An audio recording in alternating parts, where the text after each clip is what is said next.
Chers amis auteurs de Radio Rumuri, bonsoir. Vous êtes avec votre humble serviteur Célestin Sebahire et nous allons essayer de voir comment évolue la situation à l'est de la RDC où, comme vous le savez, depuis plus d'une année, il y a eu résurgence des combats.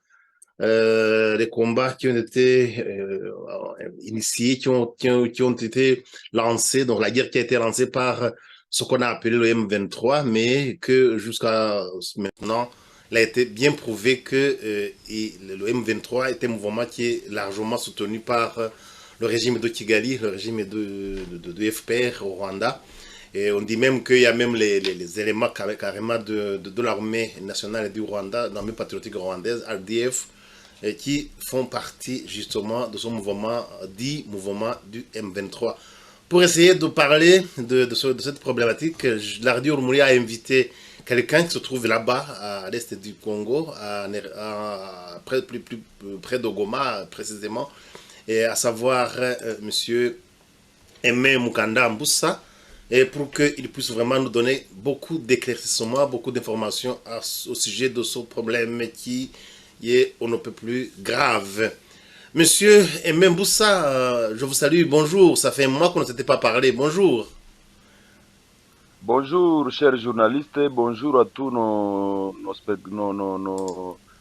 auditeurs partout où vous êtes, en Europe, en Asie, en Afrique, en RDC, et partout dans la diaspora congolaise, je vous salue. Voilà.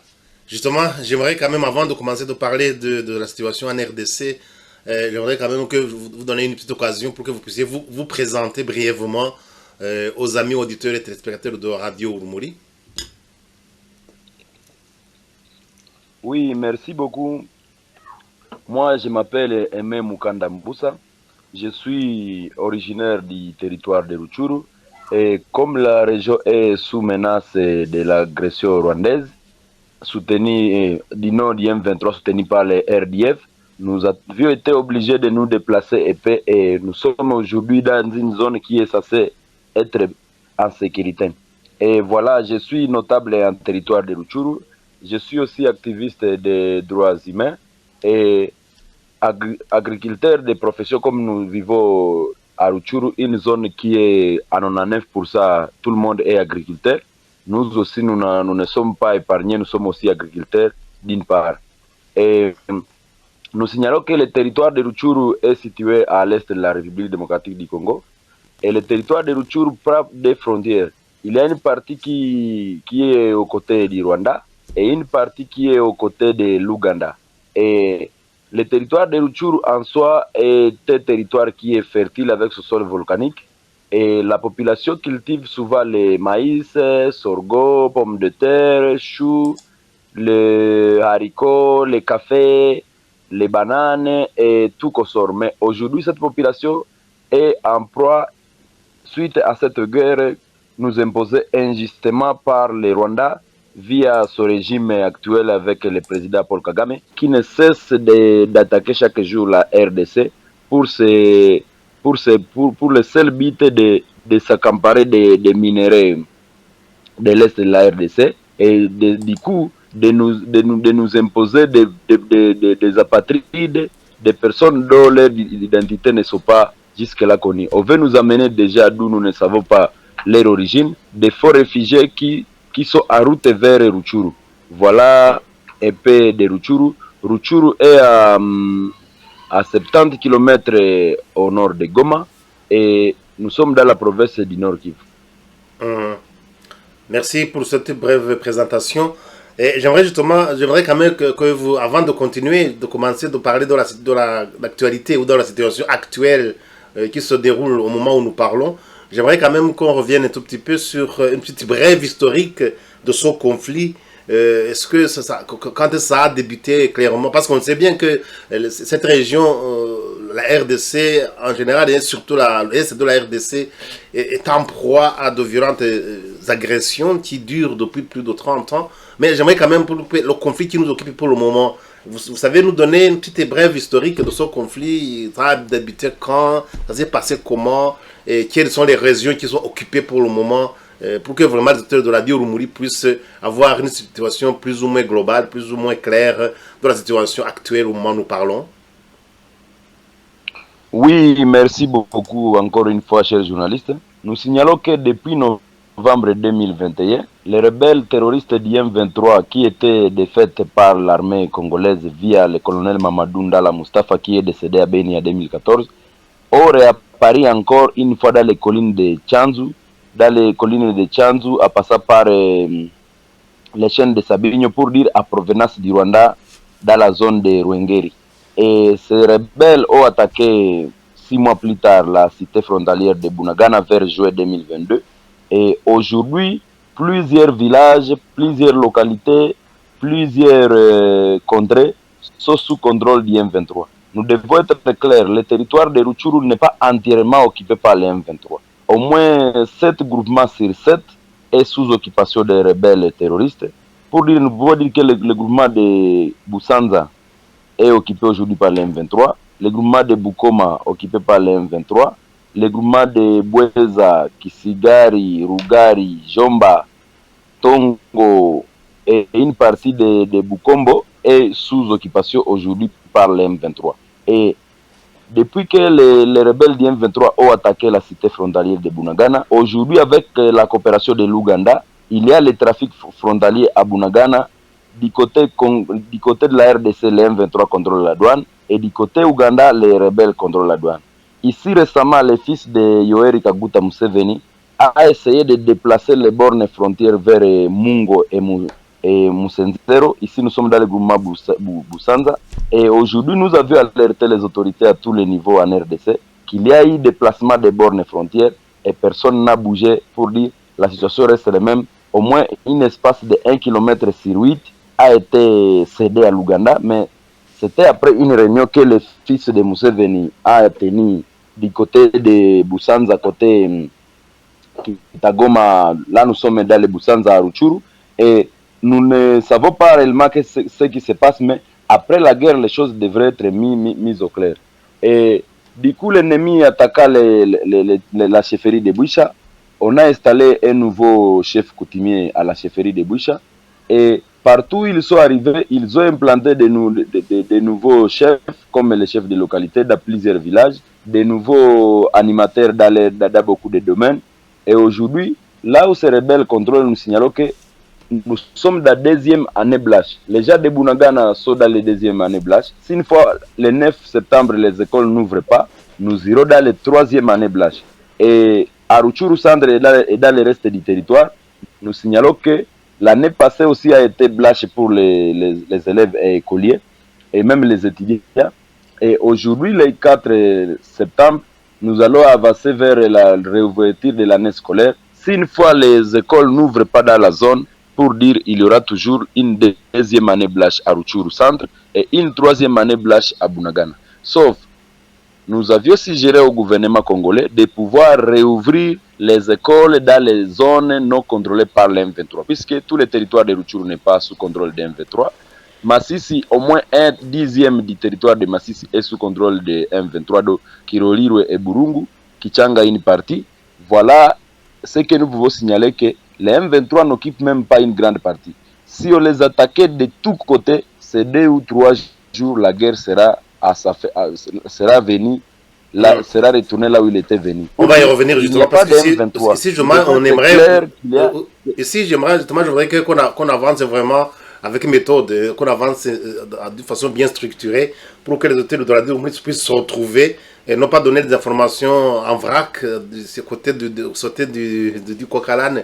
J'aimerais quand même qu'on arrive à bien faire un truc qui est bien structuré. Donc si vous nous parliez de la brève historique de cette guerre, et vous nous avez parlé justement des régions occupées pour le moment, des territoires occupés pour le moment, et vous avez justement touché, est-ce que pour le moment, au point de vue de la sécurité, la situation sécuritaire, est-ce qu'il y a encore des combats, est-ce qu'il y a la situation des...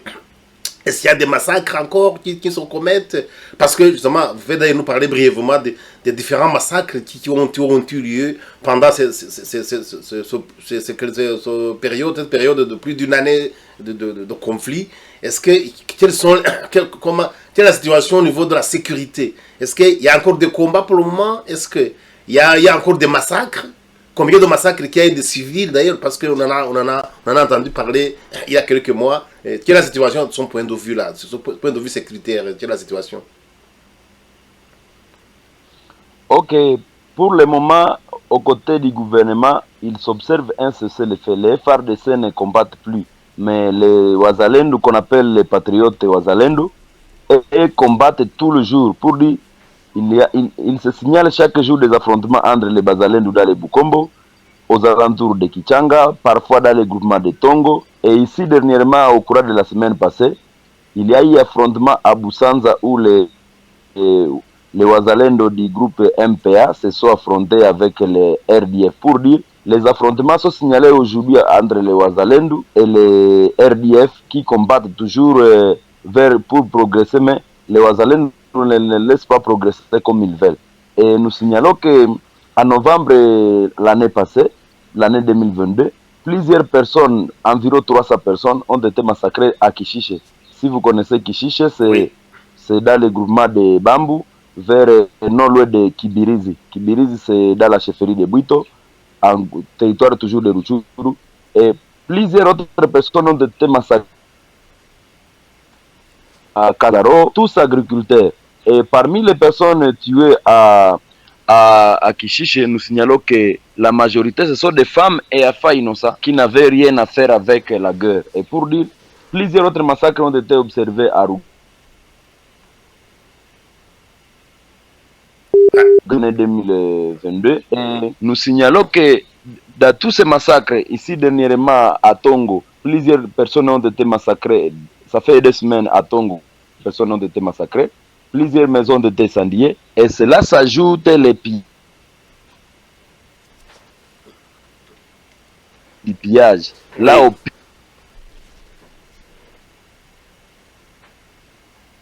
au Oui, je remarque que nous avons un petit problème de liaison entre nos studios et... pendant la récolte, les mêmes rebelles pillaient, volaient même les. Oui, vous nous parliez de pillage, mais après on a eu une coupure et on n'a pas pu écouter, pas entendre ce que vous disiez. Ou alors, je vais essayer de vous Aujourd'hui, rappeler. les vaches sont pillées par les M23 à Oui, Massissi et oui. sont acheminées directement vers le Rwanda et l'Ouganda. Mhm. Dans la situation, un point de vue justement des déplacés, est-ce qu'il y a les déplacés de guerre? Tout à l'heure, vous parliez des régions occupées justement, mais qu'ils ont mis en place de nouvelles institutions, que ce soit les chefs coutumiers, soit d'autres nouveaux dirigeants, on va dire. Est-ce qu'au point de vue des déplacés, est-ce que vous savez nous dire combien de déplacés de guerre qu'il y a, donc c'est-à-dire ceux qui ont fui les affrontements? Est-ce que vous savez nous faire un petit bilan de ce côté-là?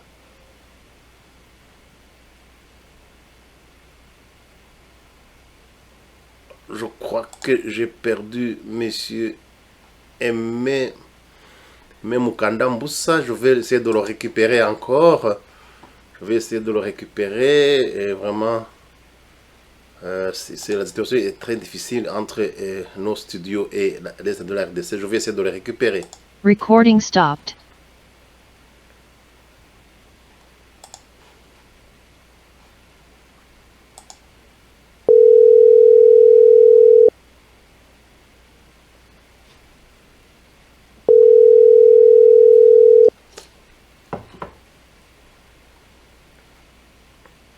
Alors, voilà, nous avons été coupés, mais on va continuer. Attendez, Oui. on va continuer. Attendez, on va continuer. On va continuer. Voilà, on continue. Recording in progress. Donc ici, je viens d'essayer de rappeler notre correspondant à l'Est de la RDC, M. Aimé Mukanda Mboussa. Donc je vous posais la question de savoir la situation au niveau des déplacés de guerre. Combien est-ce qu'il y a? Est-ce que vous savez nous faire un petit bilan au niveau des déplacés de guerre dans cette région depuis que justement le conflit a éclaté? Est-ce que combien de déplacés de guerre? Quelle est la situation au niveau des camps? Et la situation est vraiment, vous voulez que ceux qui écoutent Radio Rumuri puissent savoir, avoir une image claire de la situation au niveau des déplacés de guerre et de la situation dans les camps.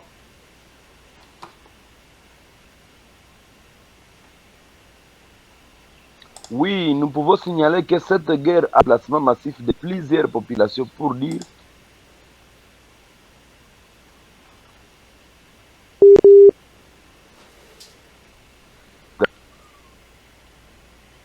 plus de 500 000 personnes sont aujourd'hui en Ouganda et dans les cas de déplacés à Goma et dans le Grand Nord à Kanyabayonga, nous pouvons aussi compter plus de 500 000 autres. Pour dire, plus de 1 million de personnes ont été vues déplacées suite à cette guerre et nous pouvons encore une fois soulager que plusieurs autres commencent à regagner leurs zones fatiguées dans les cas de déplacés. Et comme nous sommes à 4 mois des élections, nous signalons que la CENI ici chez nous en RDC avait jugé bon enrôler les déplacés de guerre dans les sites de déplacés au nord de Goma à Kanyaruchinya et à Kanyabayonga. Et cela, nous signalons que le reste de la population est resté sans être enrôlé vu que la majorité avait pris fuite en Ouganda et les autres sont restés là, ne pas voir où fuir. Pour dire, les déplacés parfois sont aidés par le gouvernement, des organisations non gouvernementales, et d'autres se cherchent la nourriture dans leur zone, dans leur milieu d'origine comme Kibumba, Rugari, Kisigari, Rumangabo. Les gens partent chercher la nourriture et regagner dans le cas des déplacés après avoir récolté peu de nourriture qu'ils peuvent retirer de leur champ. Mhm. Donc, ils font tout ce qu'ils peuvent pour essayer de survivre, si j'entends bien, avec quand même à la clé plus d'1 million de déplacés de guerre et de réfugiés qui se sont réfugiés justement en Ouganda. C'est vraiment une situation qui n'est pas facile à vivre, une situation catastrophique, on devrait dire d'ailleurs. Et j'aimerais quand même parler alors de l'état comment est-ce qu'ils arrivent à s'organiser. Tout à l'heure, vous avez essayé de nous alerter du fait que vous risquez d'avoir encore une autre année blanche, donc les élèves et étudiants qui risquent de ne pas retourner à l'école si jamais le conflit n'est pas réglé d'ici septembre. Quelle est la situation pour le moment? Est-ce que les régions qui sont contrôlées par le M23, est-ce que dans ces régions-là, on n'a pas su réouvrir les écoles? Ça se passe comment du point de vue des écoles? Quelle est la situation surtout au niveau des écoles? Je vois que nous avons encore des problèmes de liaison entre... Oui, à propos de la situation au niveau des écoles. Allez-y. Quelle est la situation? Oui, oui. Je vous écoute. Oui. Oui, pour dire, nous ne souhaiterons pas, moi personnellement comme activiste des droits de l'homme, nous ne souhaiterons pas, nous ne voulons pas voir les écoles ouvrir dans une zone sous contrôle des terroristes, vu que les terroristes de leur bombardé plusieurs écoles, comme l'école Bouhouri utilisée comme bois de chauffage par toujours les mêmes rebelles du M23, pour dire, après la guerre, il y aura d'abord la réparation. Il faut réparer d'abord les préjudices, les édifices qui ont été touchés par des bombes, l'élargissement des bombes, puisque les M23, pour attaquer un village, ils tiraient d'abord des bombes de loin pour effrayer la population à fuir, pour effrayer. C'était leur méthode de tirer des bombes pêle-mêle. Et voilà, nous signalons que aujourd'hui, pour que les écoles puissent commencer à territoire de Rutshuru, plusieurs enseignants sont en déplacement, plusieurs élèves sont en déplacement. La guerre doit d'abord finir pour songer à quoi que ce soit. Pour songer au retour il faut d'abord songer au retour de la paix et de deux, songer comment réparer les choses qui sont mal allés pendant la guerre, pour par exemple construire réhabiliter des écoles touchées par des obus, fabriquer des chefs qui ont été pillés, volés par les rebelles du droit. Et nous signalons que plusieurs bureaux des écoles ont été aussi vandalisés par les mêmes rebelles du M23. Pour dire, après la guerre, il y aura à réparer. Pour dire, si les M23 de leur côté ont donné un communiqué disant qu'il fallait se rendre, aller inscrire les élèves aujourd'hui lundi 21 août. Mais nous, de notre côté, nous avions dit à la population de ne pas suivre ces imbéciles, laisser les enfants à la maison, puis que plusieurs parents sont en déplacement, plusieurs personnes sont encore en déplacement, plusieurs enseignants déplacés parmi eux, les enseignants sont toujours en déplacement. Pour dire, nous demandons au gouvernement de donner.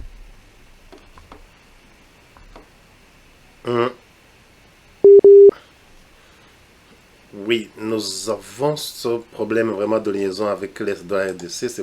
Dans les groupements de Binza, dans les groupements Kanyabayonga, groupement Bambo, groupement Gihondo et dans les zones non contrôlées par l'M23, nous voudrions voir le gouvernement ouvrir officiellement les portes des écoles VIC. Dans ces groupements précités, il y a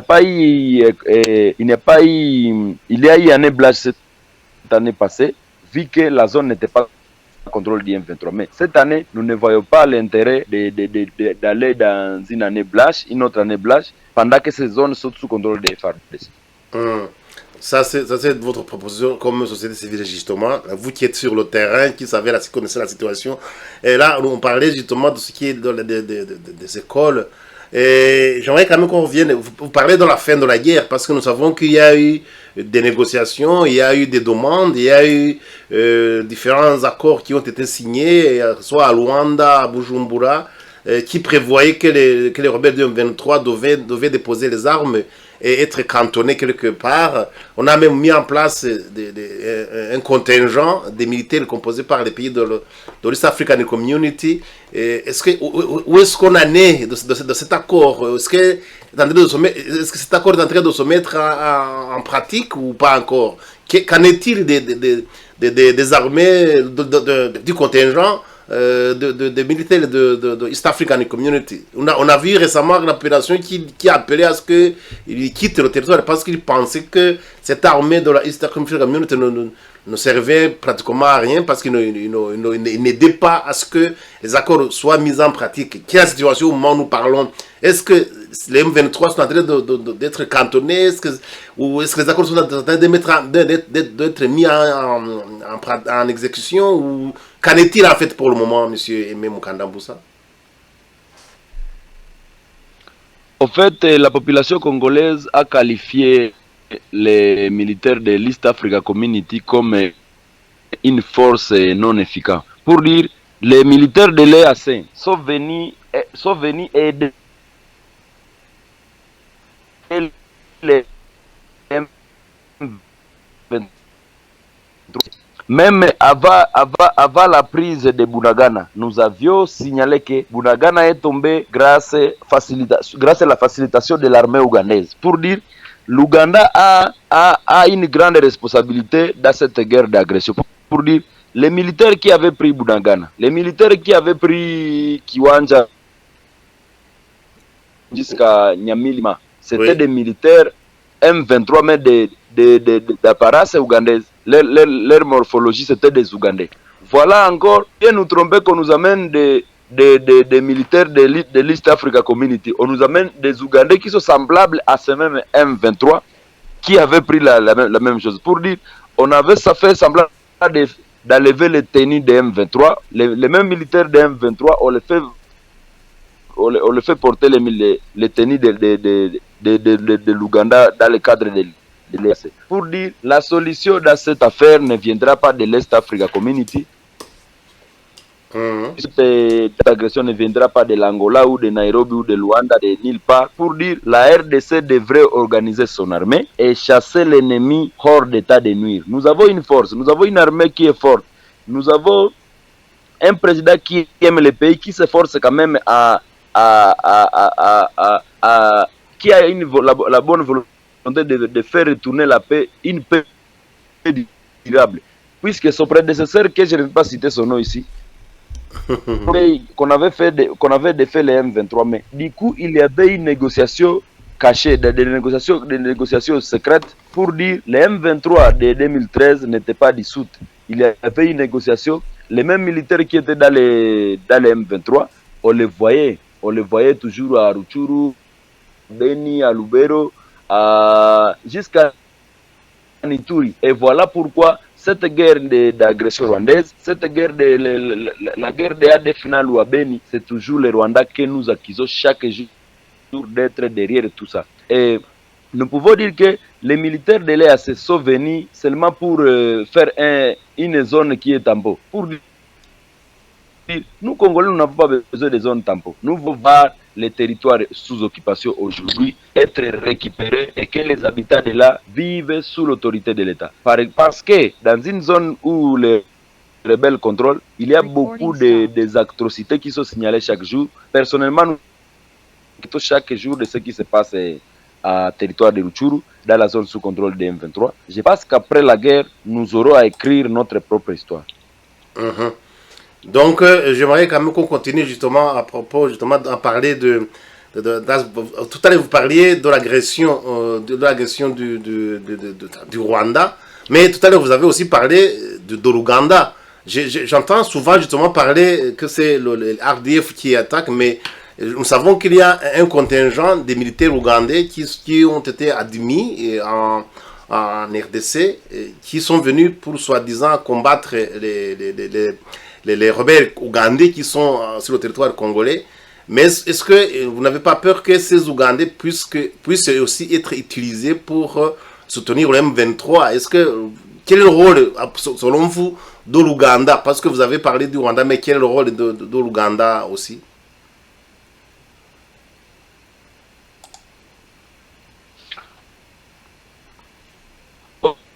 De l'agression de l'Est de la RDC depuis 1997, les Rwandais, l'Ouganda sont toujours accusés de soutenir les rebelles.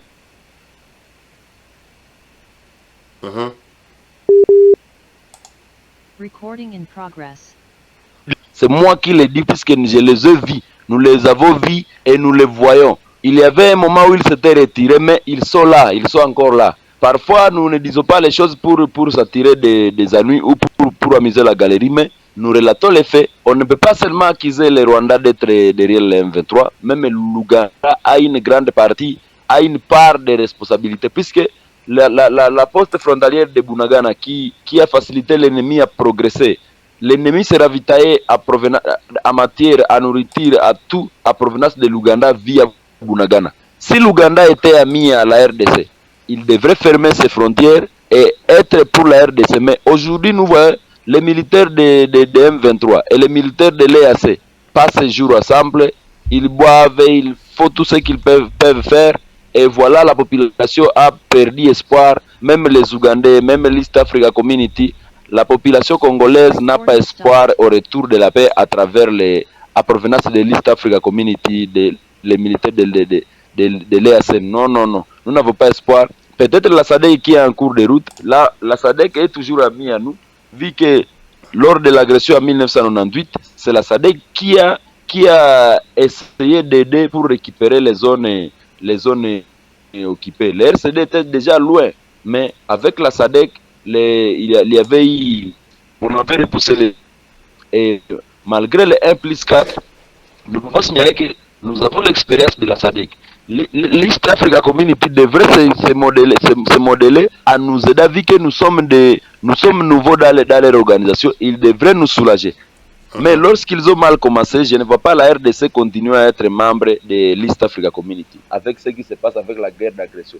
Et nous avions toujours dit, la guerre d'agression, ce que nous vivons ici, la guerre du M23, a été préfabriquée, a été fabriquée en Afrique de l'Est pour pousser la RDC d'abord à adhérer à cette organisation, et de deux, pour pousser les différents déplacés, les différents réfugiés qui sont au Kenya, en Ouganda, et qui n'ont pas où aller, de les créer une zone à la République démocratique du Congo, précisément à Rutshuru, où aujourd'hui le parc national de Virunga est victime d'une exploitation. Les M23, les militaires de l'EAC exploitent le parc national de Virunga. Ici, on fait la carbonisation, l'exploitation du bois. Aujourd'hui, les éléphants sont abattus à la recherche de leur ivoire dans le parc national de Virunga, précisément à Mabenga, où les militaires de l'EAC sont accusés d'être derrière cette exploitation du parc national de Virunga.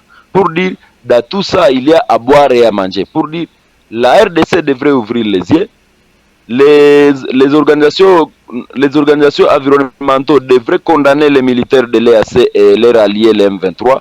dans tous les mâles qu'il faut dans le parc national de Virunga. Aujourd'hui, les gorilles et les montagnes dans les Sabinyo, dans la chaîne de Virunga, sont aujourd'hui à refuge, on ne sait pas où.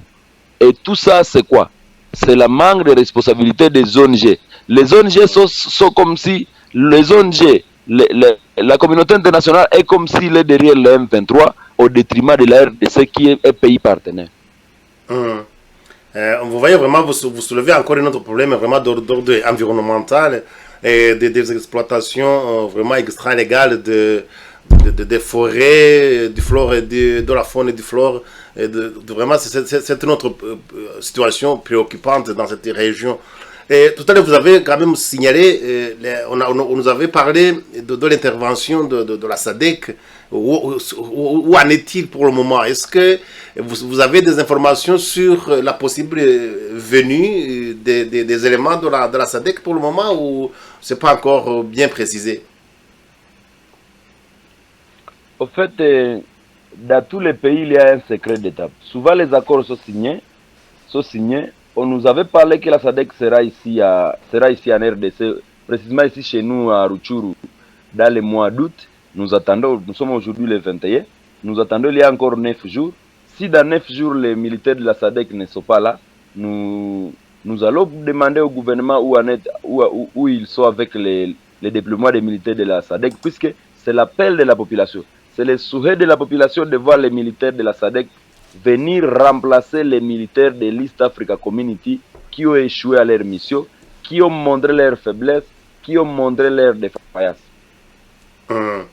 Et j'aimerais quand même justement, tout à l'heure vous en avez touché un mot en parlant justement, oui, si nous parlons de l'intervention extérieure, donc l'intervention des militaires extérieurs, mais qu'en est-il pour le moment des forces armées de la RDC justement, des FARDC, qu'en est-il? Est-ce que vous auriez des informations comme quoi peut-être ils seraient en train de s'organiser, ou alors tout à l'heure vous avez parlé de l'intervention de la population qui essaie de s'organiser tant bien que mal, les Wazalendo et les autres. Est-ce que vous auriez des informations au sujet de la restructuration de l'armée du Congo? Parce que dans l'émission précédente que nous avons eu ensemble, vous nous aviez parlé de différentes infiltrations au niveau de l'armée, au niveau de l'administration du Congo. Qu'en est-il pour le moment d'essayer de la formation d'une vraie armée qui va assurer la souveraineté vraiment de l'État de la RDC, monsieur Aimé Mukanda Mbusa? En fait, bref historique, nous devons rappeler à nos auditeurs que pour que l'ancien président Joseph Kabila entre au pouvoir, ils sont passés par le Rwanda et l'Ouganda et le Burundi pour demander secours pour faire tomber Mobutu. Tout le monde le sait bien. Alors, l'Ouganda, les Rwanda, ils ont dépassé plusieurs moyens pour que Mobutu puisse tomber au pouvoir et pour que Kabila, le père, Kabila l'aura désiré, puisse accéder au pouvoir. Et du coup, vous savez que son fils est arrivé au pouvoir après Kagame. On ne peut pas avoir honte ou on ne peut pas avoir peur de le dire. Le fils Joseph Kabila est entré au pouvoir. Il est entré au pouvoir parrainé par les Rwandais pour dire c'est lui qui a filtré notre armée, c'est lui qui a commencé par les CNDP, les M23 version 1, les M23 version 2. Vous voyez toujours, si nous voyons avec le microscope, nous voyons toujours Joseph Kabila derrière tous ces rébellions. Nous voyons toujours les Azarias derrière ces rébellions. Nous voyons plusieurs personnalités derrière les rébellions du M23 du CNDP. Et ces personnes aujourd'hui sont toujours à Kinshasa. Ils sont là et pour mieux frapper les serpents, pour mieux tuer les serpents, nous disons toujours dans notre langue maternelle, il faut les taper par la tête. Quand tu frappes un serpent, ok, ça ne peut pas marcher. Voilà pourquoi l'affaire ici M23 n'arrive pas au bout. On frappe les serpents par la queue au lieu de les frapper par la tête. Voilà, il fallait d'abord interpeller les sponsors du M23, puisque le M23 c'est une suite de rébellions. AFDEL, RCD, SNDP, M23. Si vous voyez toujours, c'est une même idéologie, les mêmes gens, là où il commence les rébellions, c'est toujours Bunagana. Et voilà, tous les députés qui sont derrière l'agression, derrière les M23, devraient être arrêtés. Mais aujourd'hui, ces mêmes personnes, lorsque nous arrivons dans les périodes électorales, ils se cachent par des immunités. Ils sont là, ils cherchent à être députés pour se couvrir des immunités parlementaires. Et avec ça, quand le pays est filtré jusqu'au haut sommet, en tout cas, je ne pense pas que la paix peut être au rendez-vous. Pour dire, les nouveaux chefs de l'État qui semblent ne pas blaguer, qui semblent ne pas jouer, qui semblent ne pas être aux côtés de l'ennemi, ils devraient se déterminer à construire notre armée. La construction d'une armée qui est forte, disciplinée, reste la solution pour trouver une paix qui est durable. Et aujourd'hui, nous signalons qu'il y avait une parade à Kinshasa. Les militaires ont fait parade et nous avons vu combien de fois les militaires ont été formés et ils sont bien équipés. Et voilà, avec la levée de l'embargo, c'est le moment d'acheter des armes, c'est le moment d'équiper nos FARDC puisque l'embargo a été levé. Et pour les Ouazalendou qui sont dans pour les Ouazalendou qui sont aujourd'hui, qui combattent aujourd'hui aux côtés des FARDC comme réservistes, nous voulons voir le gouvernement congolais les prendre à charge vu qu'ils sont oubliés. Le gouvernement congolais ne les aide à rien, vu que le Parlement, le Sénat a voté une loi les proposant comme des réservistes au sein des FARDC. Je pense qu'il serait mieux au président de la République de promulguer vite cette loi. Donc, pour le moment, on peut avoir l'espoir que l'armée congolaise va prendre, non pardon, la bête, va vraiment être bien restructurée et qu'ils peuvent renverser la situation. Pour le moment, est-ce que vous avez espoir? Personnellement, j'ai espoir. J'ai espoir vu que moi-même, quand Rutshuru est tombé, j'étais là, j'étais à Kiwanja. Les M23 sont arrivés à Kiwanja à ma présence. La commune rurale de Rutshuru Centre et Kiwanja est tombée. Les militaires ont fui sans rien faire. Ils ont pris Bunagana est tombé sans affrontement. Rutshuru est tombé sans affrontement. Toutes les zones aujourd'hui qui sont sous contrôle des M23 ont été cédées par notre armée qui était filtrée. Les militaires faisaient des replis stratégiques, des replis stratégiques qui ne sont pas... On se demandait au juste c'est quoi. Voyant cela, heureusement le président de la République a su qu'il y avait une infiltration. Et aujourd'hui, la guerre est restée diplomatique. On ne sait pas ce qui se passe. C'est lui seul le moteur. C'est le chef de l'État qui combat aujourd'hui seul. Mais si on laissait les FARDC combattre, les M23 seraient aujourd'hui à Kisangani ou même au-delà de Kisangani. Mais nous remercions aussi les Ouazalendou, les patriotes, qui ont résisté contre l'avancée de l'ennemi, qui avait déjà ceci dans les rats des FARDC. Et pour votre information, je dois dire un peu sur l'état de siège. L'état de siège était venu pour décréter, pour démanteler l'appareil sécuritaire à l'est de la RDC. Avant l'état de siège a été instauré le 6 mai 2021. Et vous allez remarquer après moi que 5 mois après... Oui, 5 mois après... L'état de siège qui a été décrété par les... Oui.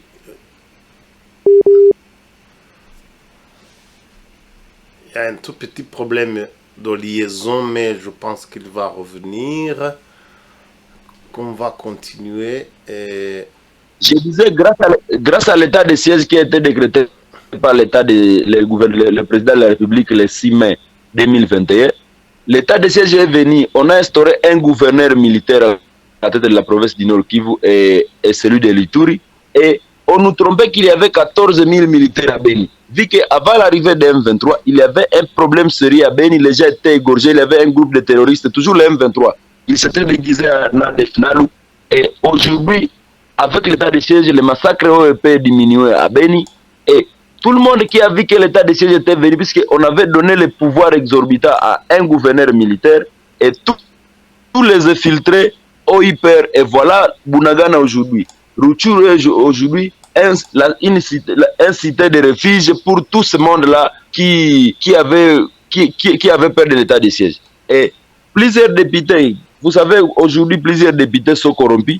Les députés ont été les professeurs des deux provinces ont été à Kinshasa pour une probable levée de l'état de siège, c'est que nous n'appuyons pas. Laissez l'état de siège là jusqu'au retour de la paix. L'état de siège sera levé après la prise de tous les territoires qui sont toujours occupés aujourd'hui par les M23. Justement, j'aimerais quand même qu'on parle un tout petit peu. Oui. Et notre position, nous population, oui. Nous ne voulons pas voir de négociations, puisque pendant les négociations, ils seront mixés dans notre armée. Il y aura mixage, brassage, quoi. Vous m'enlevez le mot de la bouche. La guerre finit par la guerre, pas par des négociations. Oui, justement, vous mettez les mots dans la bouche parce que justement, c'est la question que j'allais vous poser. Parce que j'ai récemment entendu parler des négociations. J'ai même vu le président Museveni sur son Twitter qui disait qu'il fallait que la situation de la RDC devrait être résolue par les négociations. J'ai même vu les États-Unis, d'ailleurs, qui commencent à s'y mêler, à parler, à demander qu'il y ait négociation, parce que nous savons bien que même si le Rwanda justement parraine le M23, mais nous savons aussi que derrière le Rwanda, il y a d'autres puissances vraiment internationales qui sont très puissantes, notamment les États-Unis, l'Angleterre et le monde occident en général.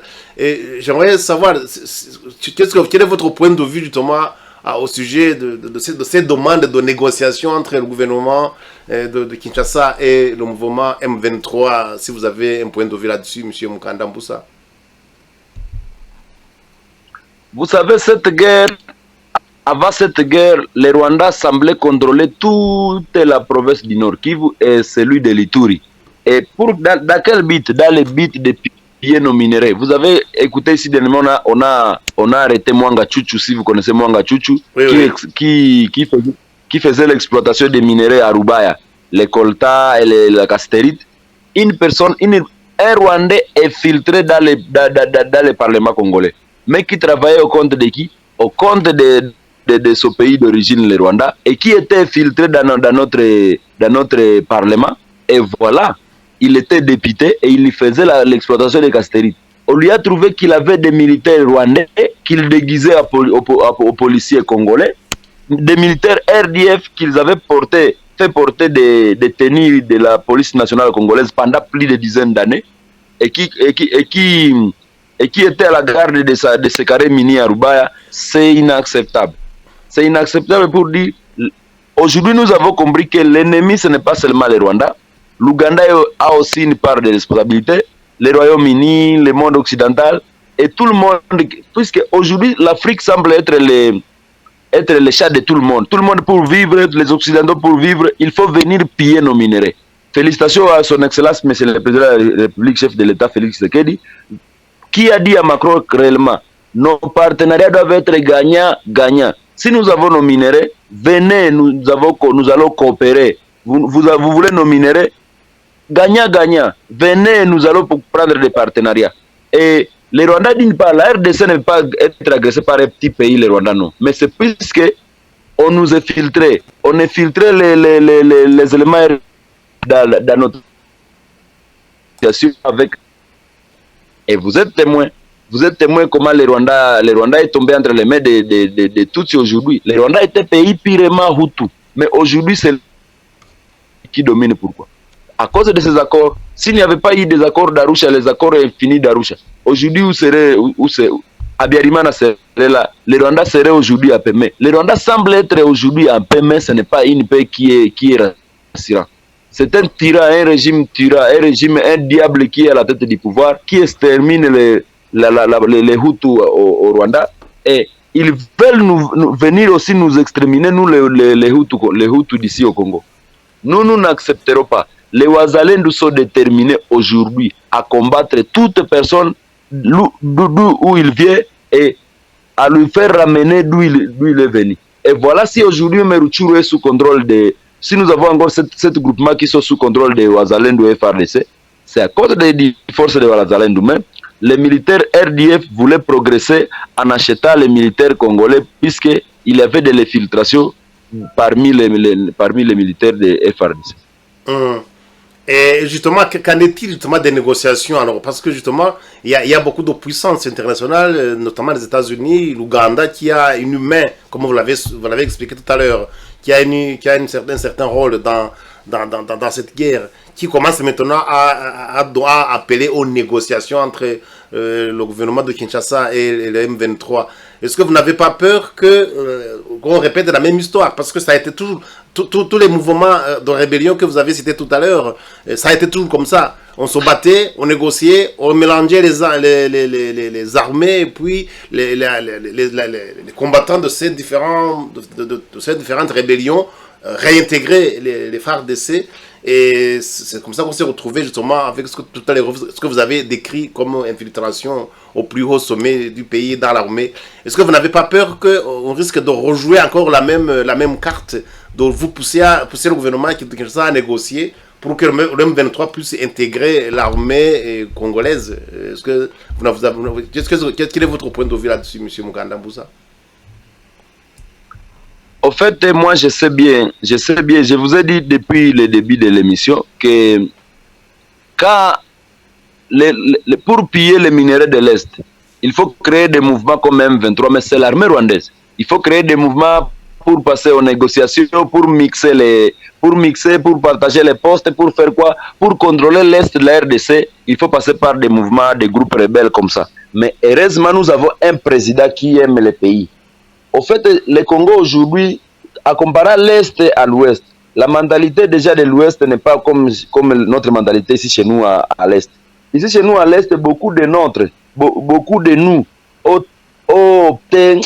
sont liés au Rwanda. Ils ont des salles liées au Rwanda. Les gens cherchent le pouvoir par force. Et voilà, avec le président Félix Tshisekedi, je ne pense pas qu'il y aura négociation. Et Moulouba, s'il te dit qu'il ne négociera pas avec toi, c'est comme ça. Vous avez attendu Mobutu dire qu'il ne négociera pas avec Kabila.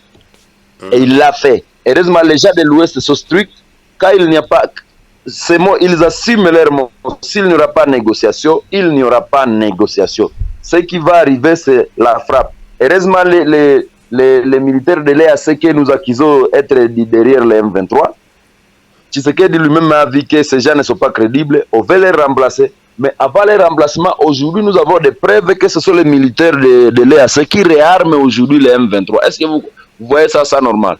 Aujourd'hui, au lieu que les militaires de l'EAC combattent l'ennemi ou même soient neutres, c'est aujourd'hui lui qui arme, qui est même devenu porteur de... Il aide les M23 à transporter leurs armes lourdes dans leurs véhicules. Les vaches pillées par les M23 sont escortées par les militaires de l'EAC. Est-ce que vous trouvez ça normal? Ce n'est pas normal pour dire nous sommes déterminés à ramener la paix à l'est de la RDC à tout prix. Si nous allons mourir, nous sommes prêts à mourir. Nous sommes prêts à mourir, mais pourvu que les générations qui suivent, les générations qui viennent après nous, puissent vivre en paix. Non pas une paix fabriquée, mais une paix qui est durable vraiment. Pour dire, nous savons comment l'ennemi, nous savons tous les jeux de l'ennemi, et aujourd'hui nous sommes là comme activistes des droits humains pour donner piste au gouvernement. Frappez ici, faites comme ci, faites comme ça. Nous sommes aujourd'hui les éclaireurs du gouvernement, et cela va nous coûter même notre vie. Mais lorsque vous observez par exemple l'avancée géostratégique pour le moment, j'ai vu par exemple que le Rwanda se trouve en République centrafricaine pour le moment. On dit qu'il récemment il y a eu un accord entre le gouvernement du Congo Brazzaville, qui a soi-disant vendu, du moins qui a cédé quelques milliers d'hectares au gouvernement rwandais, soi-disant qu'on va essayer de les cultiver, mais pour le moment, il y a des informations qui nous disaient qu'il y aurait déjà des militaires en République du Congo. Il y a aussi des militaires rwandais au niveau de la République du Sud du Soudan. Au Soudan, il y a des militaires rwandais qui sont là, soi-disant, pour assurer la paix sur la bannière de l'ONU. En RCA aussi, donc en République centrafricaine, il y a eu les militaires rwandais qui portent deux casquettes. Il y a certains qui sont sous la casquette de l'ONU. Il y en a d'autres qui sont là, suivant l'accord bilatéral entre la RCA et le Rwanda. Est-ce que vous n'avez pas peur que votre pays risque d'être pris en étau, carrément? Parce que vous voyez bien, sur 9 pays qui sont limitrophes avec la RDC. J'ai déjà cité le Congo, Brazzaville, RCA, le Sud-Soudan, l'Ouganda, évidemment, ça va de soi, et le Rwanda. J'ai vu des négociations d'ailleurs avec la Zambie, entre la Zambie et le Rwanda. Est-ce que vous n'avez pas peur, même on ne sait pas ce qui est dans l'Angola d'ailleurs, jusqu'à il n'y a que le Burundi qui apparemment n'est pas dans le coup. Est-ce que vous n'avez pas peur que le Rwanda risque de corrompre ou de négocier avec les pays, les pays limitrophes, avec la RDC, pour qu'il y ait plusieurs fronts et que les FARDC puissent être contournés ou alors pris en étau pour ne pas pouvoir combattre vraiment sur les différents fronts? Vous n'avez pas peur? Quelle est la situation lorsque vous analysez cette situation où la RDC est pratiquement entourée par les militaires rwandais qui sont là officiellement, hein, qui sont vraiment en essayant officiellement au Congo, on ne sait pas, mais au Soudan, ils sont officiellement là-bas. L'Ouganda, c'est comme le Rwanda. Est-ce que vous n'avez pas peur que votre pays risque d'être contourné et attaqué, pris en goulot et ne pas pouvoir se défendre sur plusieurs fronts? Il n'y a rien à peur, il n'y a rien à peur. Il n'y a rien à peur. Le Rwanda, c'est un petit pays. Nous sommes aujourd'hui, la RDC est un pays continent. Vous savez bien, ce qui nous manquait, c'est le leadership du président Kabila. Kabila travaillait au compte du Rwanda, mais aujourd'hui, avec Félix Tshisekedi, lui, il a commencé d'abord à réorganiser notre armée. De ce côté, il a mis Jean-Pierre Bemba Gombo, que vous connaissez la force de Jean-Pierre Bemba. Aujourd'hui, le ministre de la Défense. Nous avons Mbusa Nyamwisi qui est aujourd'hui ministre de la coopération régionale. Nous avons des grands hommes qui ont combattu. Mbusa Nyamwisi et Jean-Pierre Bemba ne sont pas des petits messieurs hein, dans ce pays. Pour dire ce qui se joue aujourd'hui, malgré les élections, mais aujourd'hui, ce qui se joue, c'est la réorganisation de notre armée. On réorganise l'armée qui était infiltrée. Et aujourd'hui, avec les généraux Tutsi, aujourd'hui, ils ne sont pas visibles, puisque beaucoup d'entre eux étaient des militaires d'abord rwandais, qui étaient retraités au Rwanda, puis envoyés au Congo. Et aujourd'hui, nous devons rassurer de la communauté internationale et tous les auditeurs qui nous suivent que la RDC va vers son émergence. Pour dire, avec la réorganisation de l'armée, avec le nettoyage, aujourd'hui on fait le nettoyage de notre armée, avec ce nettoyage qui s'observe aujourd'hui avec l'inspection générale des FARDC, on demande qui c'est qui est arrivé dans les FARDC comment. Avec ce nettoyage-là, en tout cas nous espérons au retour de la paix. Et j'ai été clair, quand c'est l'Ouest qui dirige la RDC, le pays est en paix. Quand c'est l'Est qui dirige la RDC, le pays est toujours en guerre. Avec Laurent Désiré Kabila, avec Kabila Joseph, vous avez vu comment le pays était toujours en proie, en guerre tout le jour. Mais avec Mobutu, nous avions fait 35 ans, ça a écouté même un coup de balle. Pour dire, avec Félix Tshisekedi, nous avons ces 5 ans d'expérience pour tamiser, pour faire retourner la paix. Et je pense que ce deuxième mandat sera le mandat où la paix sera restaurée par force. Ça, nous croyons. Justement, vous parlez du deuxième mandat, justement. Qu'en est-il justement des élections? Est-ce que dans la région qui ne sont pas occupées, est-ce que la préparation au niveau des élections, ça se passe comment pour le moment? D'abord, dans les régions vraiment encore contrôlées par le gouvernement de Kinshasa, et surtout, et alors dans la région occupée par les M23. J'aimerais que vous nous parliez justement de la situation au niveau de la préparation des élections. Quelle est la situation pour le moment? Comment est-ce que vous vous préparez justement à ces élections? Parce que nous savons que M. Tshisekedi va briguer un deuxième mandat. Qu'en est-il justement de la préparation des élections, M. Mbusa Mukanda Aimé? Oui, en fait, coûte que coûte, qu'il pleuve, qu'il neige, Félix Tshisekedi, Sobilal va lui reconduire vers son deuxième mandat. Il est toujours populaire et il n'a pas été concurrent. Pour dire, ce qu'il fait, ça n'a pas été fait. Au moins, lui a brisé la paix. Il a insisté que c'est le Rwanda qui nous agresse. Mais son prédécesseur ne parlait pas du Rwanda, lui parlait de M23. Mais lui, non. Ça, ce n'est pas l'armée, le M23, c'est l'armée rwandaise. Il a insisté. Et voilà, qui pouvait citer le nom de Kagame, de Paul Kagame? Qui pouvait citer Paul Kagame? Mais lui, il a brisé la paix.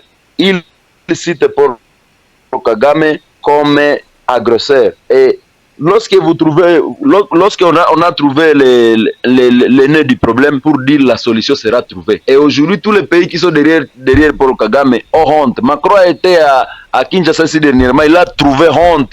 Il a eu honte vu qu'on a dit, pourquoi tu ne condamnes pas ça? Tu es venu chercher ici les marchés, tes marchés là, mais tu ne condamnes pas pourquoi les Rwandais. Nous savons entre toi et les Rwandais, il y a quelque chose.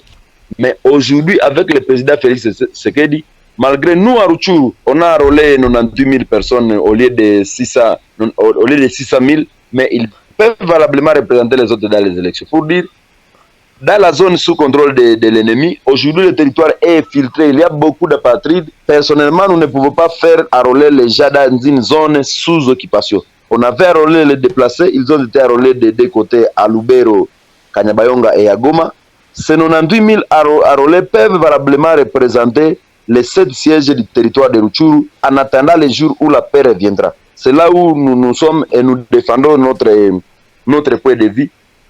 Et pour dire que la paix va retourner dans les négociations, là nous ne sommes pas là. Nous sommes pour la guerre. Pour dire, celui qui veut la paix prépare la guerre. Et nous savons bien que le président Félix Tshisekedi, avec son ministre de la Défense Jean-Pierre Bemba, prépare la guerre. Et vous allez voir, la casserole de la guerre est en train d'être éboulée.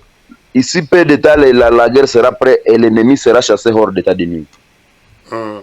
Donc vous êtes vraiment persuadé que les élections auront lieu sans encombre, du moins dans la région contrôlée par le gouvernement, mais dans la région contrôlée par le M23, soutenue par le Rwanda, là il n'y aura pas d'élections alors dans ces régions alors.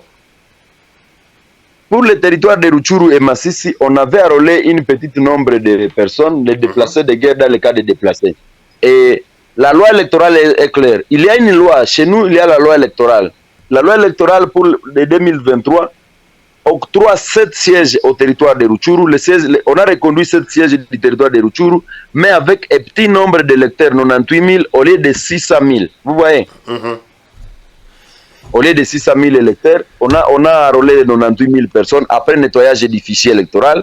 Et cela, nous, comme activistes des droits humains, nous recommandons à la CENI de pouvoir accepter les candidatures des députés nationaux et provinciaux et municipaux à territoire de Rutshuru. Et les 98 000 personnes doivent représenter les autres. Il n'y a rien à faire. Et j'espère bien qu'après, si, comme vous le dites, si jamais la paix est rétablie, qu'il y aura moyen de revoir tout ça et d'essayer de mettre en place les institutions qui sont, on va dire, représentatives. J'espère bien que ça va être revu lorsqu'il y aura le retour de la paix dans ces territoires qui sont occupés par le M23, soutenu par le Rwanda. Vraiment, je vous remercie, Monsieur Aimé Mukanda Mbusa, de ce moment que vous nous avez accordé. Vous avez accordé à la radio Rumuri pour vraiment vous remercier de vos éclaircissements. Et à moins que vous ayez un mot de clôture pour qu'on puisse clôturer notre émission d'aujourd'hui, Monsieur Mukanda, en vous remerciant.